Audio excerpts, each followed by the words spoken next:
Okay, this one is rather exciting. It's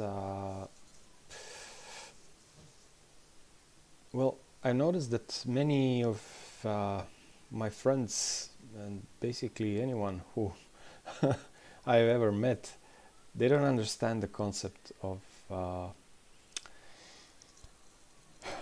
how VLANs work and how VLANs in Proxmox work and how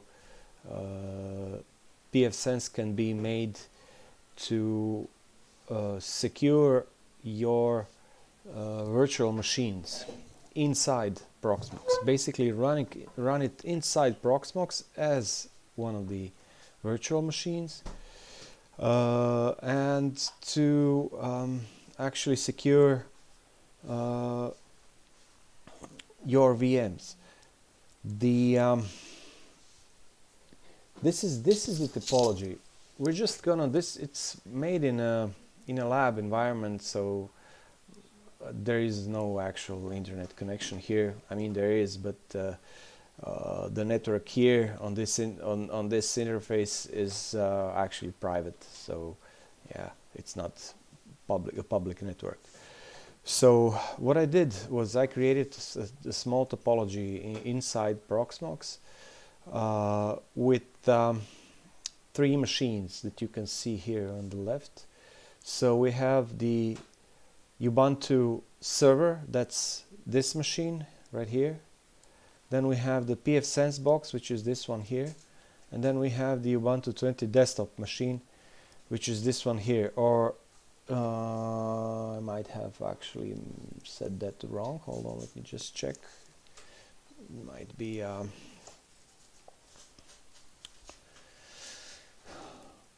the other way around. Regardless,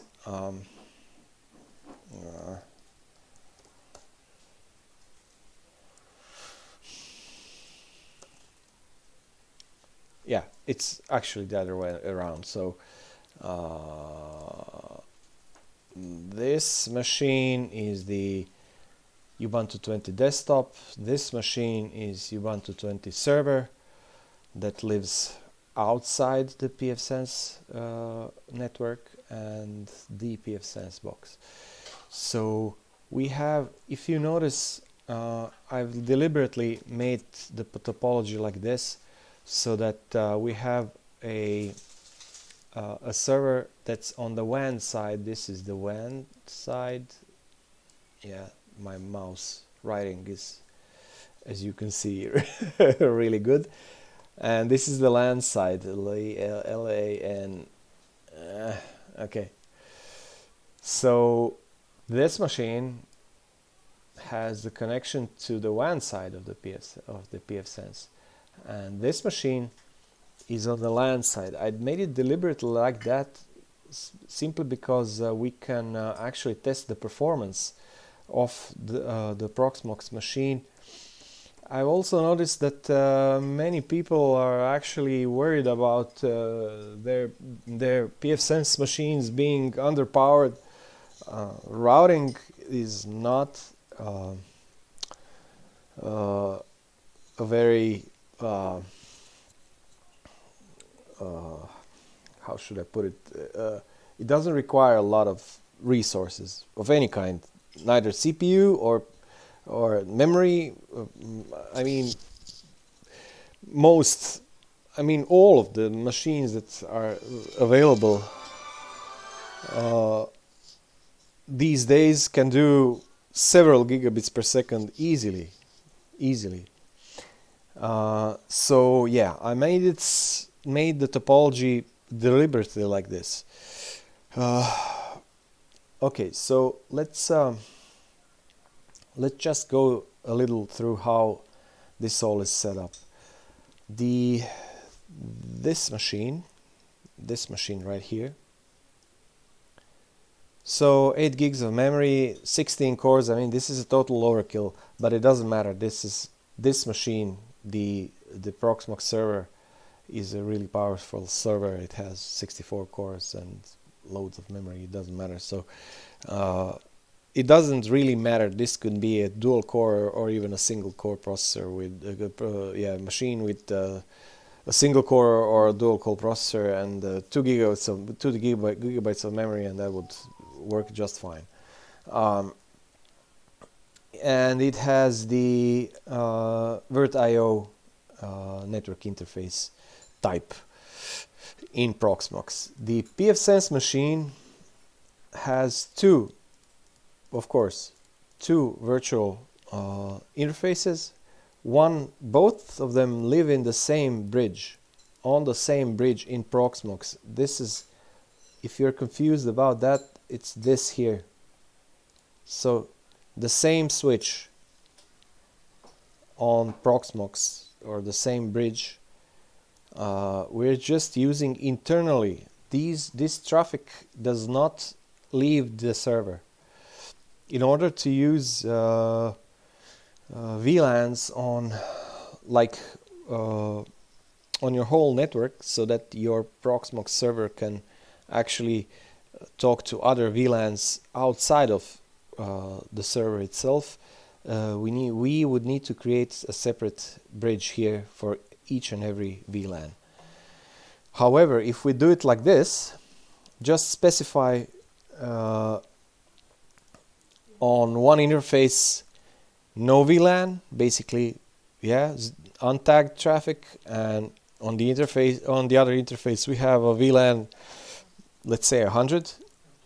That would actually separate these two network adapters. They would actually live within the server, but they would not be in the same broadcast domain.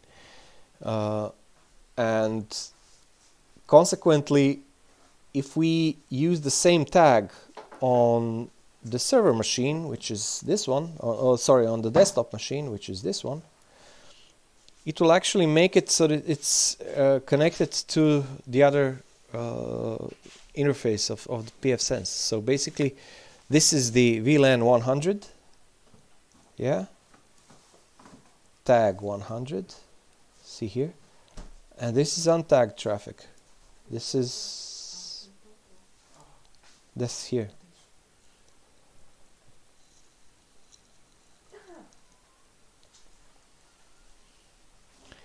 Okay, so, and one other thing that I wanted to mention is that the pfSense actually has only 2 gigabytes of memory and 2 processors, and both of them are actually KVM64 type, so they're virtualized. They're not even host processors. I have enabled NUMA simply because I wanted to be able to add and subtract memory on the fly. So that's the only reason. And yeah, that's it. That's the topology. That's what this looks like.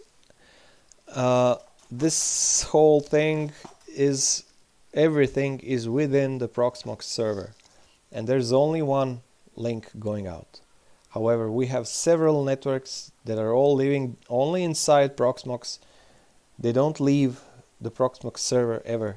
This traffic, like unrouted, once it passes pfSense, once the pfSense routes it, it will, of course, it will leave the Proxmox server. However, as it is, it will not. The pfSense, hold on, let me just show you this. This is the pfSense as I have installed it. The WAN side is configured via DHCP. It's on a test network inside my lab, and the LAN side is just it's basically the other interface, which is it's specified here as VLAN 100. However, you don't specify that VLAN on pfSense. There are no VLANs. pfSense does not understand that there are VLANs, that it actually lives inside a VLAN. Let me show you. If we go to interfaces, the WAN actually assignments, VLANs here. See, there are no VLANs configured. There's only the WAN side and the LAN side. The VLANs are configured on the Proxmox.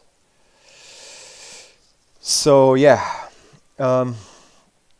that's that. If you're confused about how anything is configured, I can probably imagine you might be. Go ahead and leave your comments and questions below. I will be happy to answer any of them. Okay, so that's that. Let me show you IP address. So again, if we go back here, this machine, take a note here, 192.168.1.101. That's the pfSense assigned. The pfSense virtual machine is, let me show you, the DHCP server. It's actually being used as a DHCP server for this broadcast domain.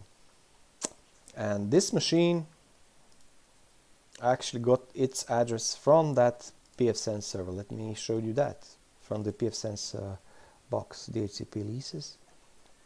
Here you go. Yeah. This is another machine that I actually had connected, but it's offline currently. We can even remove it from here, so yeah, you can. It's a cleaner look.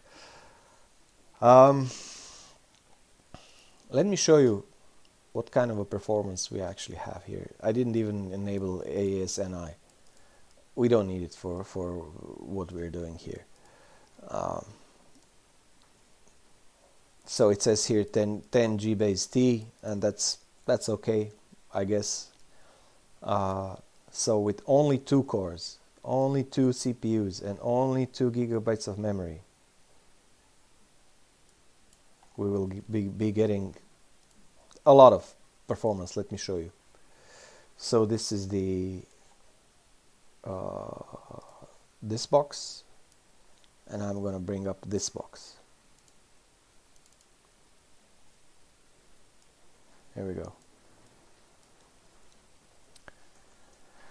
IP address 172.18.40.133. So that's here on the WAN side.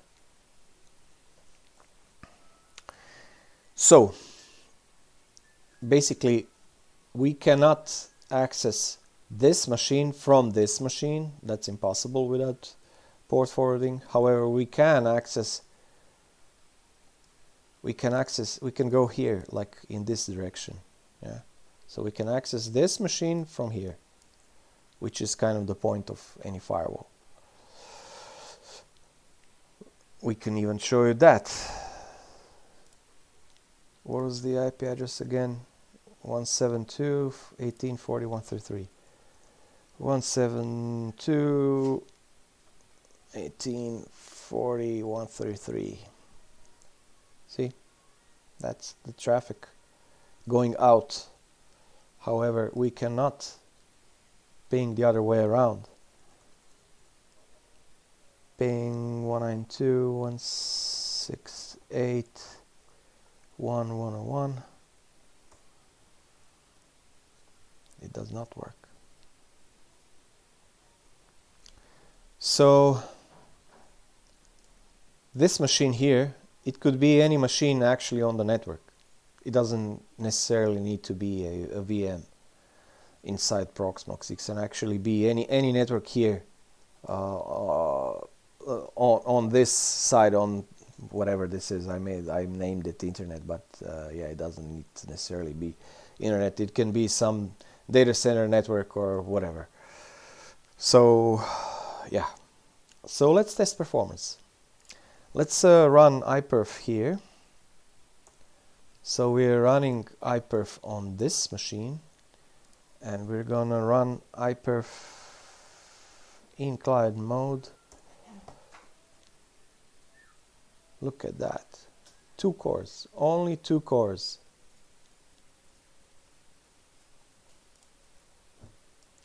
I can even show you that this is not, this is actually this traffic. Look at the traffic graph on the pfSense.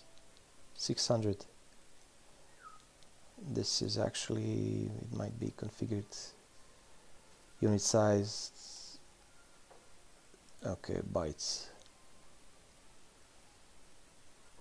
I think this is this should actually be 6,000, but whatever. As soon as, let's keep this on. So as soon as I hit enter, the traffic starts going in and out.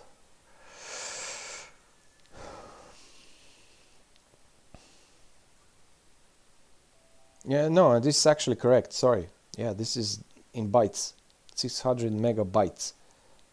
Yeah, that's correct. So yeah, just to give you an idea what kind of performance you actually have to have on your pfSense box to achieve multi-gigabit performance. It's not much. I mean, this is a pretty powerful processor. I mean, seriously, this is very powerful. Let me show you.